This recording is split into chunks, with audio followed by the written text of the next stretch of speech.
Thank you, ladies and gentlemen. Welcome back to the action. We are coming to you live on Sky Sports from the Civic Hall, Wolverhampton. And this is the Singapore Grand Slam of Darts Corporation. Well, we're ready to go. Let's meet the players. Ladies and gentlemen, here he is, Alan Chuck Norris. I just wanna make you sweat.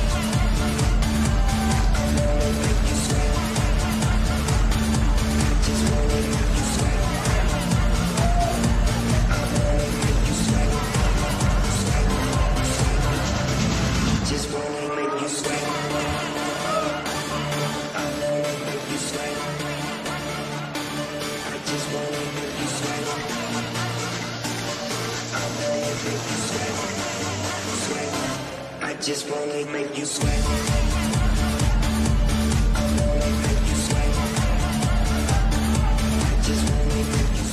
And now, ladies and gentlemen, here he is, the reigning two-time back-to-back champion of the world,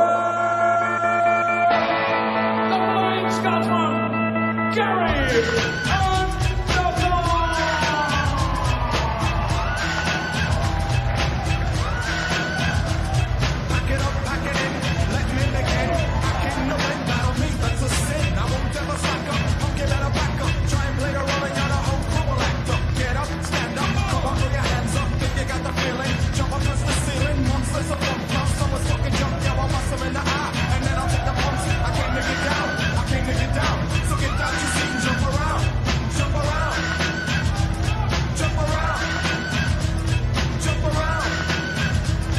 Gary Anderson, the reigning world champion, looking to end the round-robin stage on a high, top Group E, and send down a marker for the rest of the players. Don't forget Taylor, Van Gerwen in action after this as well.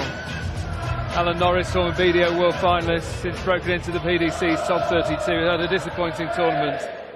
Taking you through this one, John Parton, Rod Studd. Thanks, Dave. Yeah, Gary Anderson looking to top the group by making it 3 wins out of 3. Alan Norris looking to not prop up the group by winning for the first time in the 2016 Grand Slam of Darts, and if he does manage that, he'll have every chance of avoiding bottom place with Glenn Durrant and Nathan Derry to play later on in the evening. So there is a few financial benefits to Alan Norris for finishing 3rd and not 4th in the group. It's always handy, but as far as Gary Anderson's concerned, if he tops the group, he's likely to avoid Raymond van Barneveld in the next round, with Barney looking set fair to top Group F. How do you see this one going, John?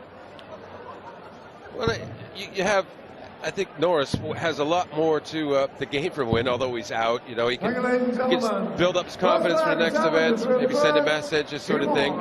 You can't, no one will ever take this game all that seriously, the result one way or the other, because Gary is through and he can focus on that. But as you mentioned, he is trying to probably, he wouldn't admit it, but he's probably would like to avoid Raymond. You know, that would be useful, the way the form that Raymond's been in this week. Yeah, if he wins the group, he'll play the runner-up from Barney's group, which is going to be probably, and I use the word probably, Sulovic or Noppert. 85. And Norris looking to finish 3rd, as you mentioned. £5,000 for finishing 3rd, only £2,500 for finishing stone last. 100. Sure, Alan doesn't need £2,500, but I'm equally sure he could find a good use for it, John. Well, yeah, always. But 41. Just the intangible benefits of the win. If he does win, people do take notice of when a world champion is beaten, and by who, or a world #1, or 16-time world champion. There's 3 categories of where people take notice who beat them, and don't forget it. They remember those names. 41. Gary now not only the world champion, but the world #2 player. Ooh, loose. 78. Tidy. To more or less half what he was looking for. And Norris nowhere near the finishing line in this first leg. The only reference Gary uses of 2 in his introduction is 2-time world champion, Rod. Very true, John.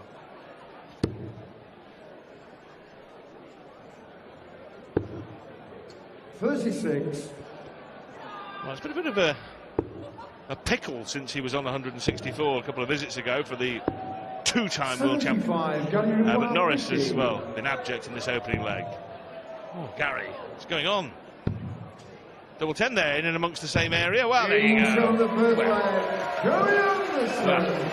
What an odd leg of darts that was. An odd finish as well to conclude it. But Gary Anderson breaks through and he leads 1-0. Well, yeah, that actually looked kind of good in a way. If you're going to miss the 10, miss low. We're trying to leave the tops because that was all tidy in the same area. Very easy to execute, clean up. 81. It did look a mess, but in a way it was kind of interesting. 41.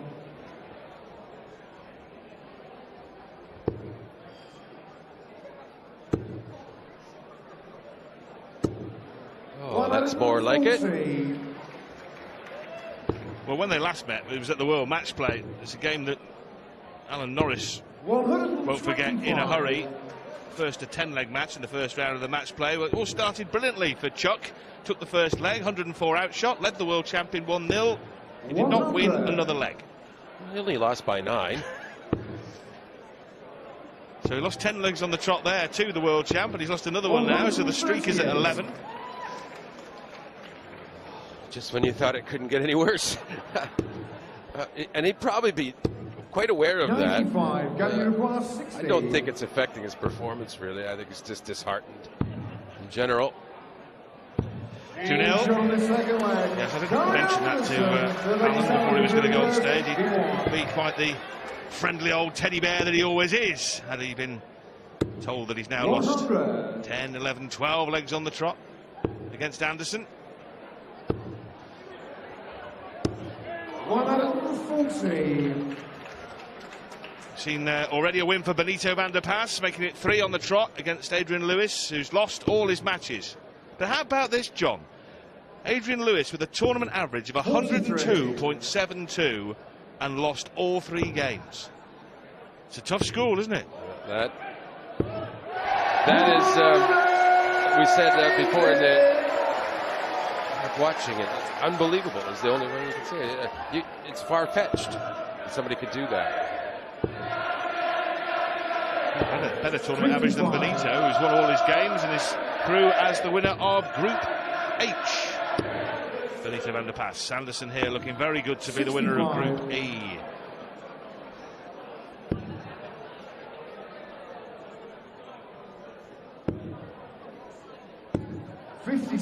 Gary Brown 116. It's the treble still. Double 18. And the streak continues. 3-0 up. And he has throw.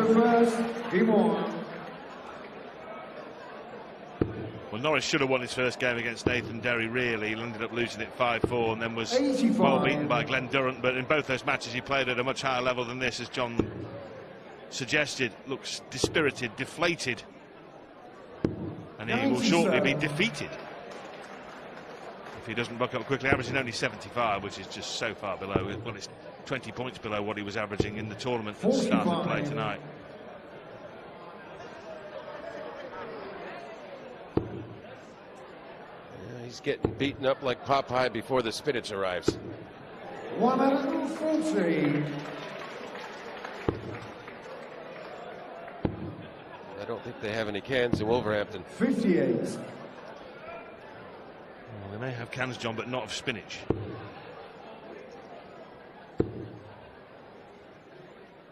Well, better from Norris. Much better leg, in point of fact. He's left 124 after 9. 26. Leaving him feline a little better. Can this go out? Oh, yes, Alan. Come on, go for it, man. Yes! That's better, isn't it, Alan? 12 dart leg. A pull out on 1-2-4. So now that the momentum's going the other way, maybe he can run it out. 58. Well, any outcome remains possible, John, but you can't see it. Oh, after 13 legs in a row against, he's bound to get a few in a row. Gary would like to get this over with, apparently. Well, Anderson, the latest player to, well, I was going to say experiment with glasses, but it's not an experiment at all. It is a permanent feature of his game now. Looks like he's throwing beautifully with them. Imperiously, he says he's got sharp focus. A lot of you guys have experimented with glasses. How difficult is it to adjust to it, John? We've seen you do it, Phil do it, Raymond do it. Well, you try your best to have the most positive attitude you can and to not notice anything negative. I stuck with it 2 years, and I just didn't feel I was getting the arm action like I did. And so I finally decided to go back without them. But, you know, I'm a work in progress there, so who knows for me. But, yeah, it's worth a try if you have doubts. Why not try? Tops then for the world champion. Lovely finish. 11-dart leg. That was great from Gary Anderson, really was. Tournament that he says he loves to play in, despite a relative lack of success. He did have one final here, when, as he said, he got absolutely battered by Phil Taylor. He got beaten 16 legs to 4 in 2011, as they would say in his part of the world. It was a gubbing. But he feels that, you know, he's happy playing here. And being in the opposite half of the draw to Phil Taylor and Michael van Gerwen, he must have every chance. 100.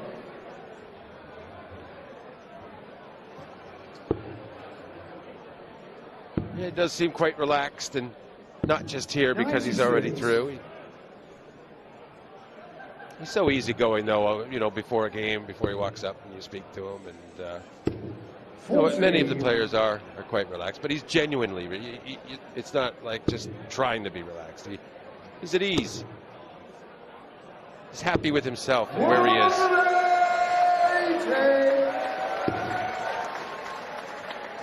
That one last act of defiance from Chuck. 54. Was it something a little more sinister than that as far as Gary Anderson is concerned? Another there would be very good. Yeah, great couple of visits here from Alan Norris. Leaves tops after 12. But it's now developing into a very decent match. The problem for Norris is that he gave the world champ a 3-leg up. Well, you have to make it interesting. There, great first dart. Now he needs the good start, as we always say, and you feel he will get it because he just looks like he wants it now. He's up for it now. How a mood can change in a couple of legs. Absolutely. And as always, John, if ifs and ands were pots and pans, it would be very different. But if Norris had started like this, 100. the first 3 legs were abject, weren't they? Since then, he's actually 2-1 up since the first 3 legs. I know that can sound a little daft, but if he'd started at this level, it would have been a very, very interesting contest. May still be, of course. In some ways, it's more interesting because he was down and never played at the start.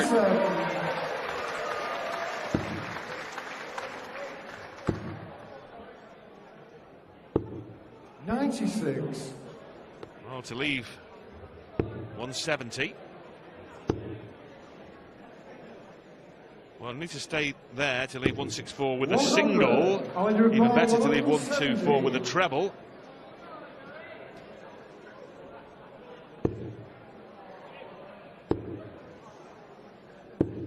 That's a good third. Just in case Gary doesn't close it out. It's treble 18, and no, so Chuck will get a chance. Well, this is to move within just 1 leg of Gary Anderson. 1 dart at double only, though, for Chuck. Double 4 it is. 68. And that might be the last dart Alan Norris throws in the 2016 Grand Slam. And it is, as the world champion Gary Anderson takes the group with a clean sweep of Glenn Durrant, Nathan Derry, and tonight Alan Norris, the world champion, wins Group E and coasts through to the last 16. Norris is out.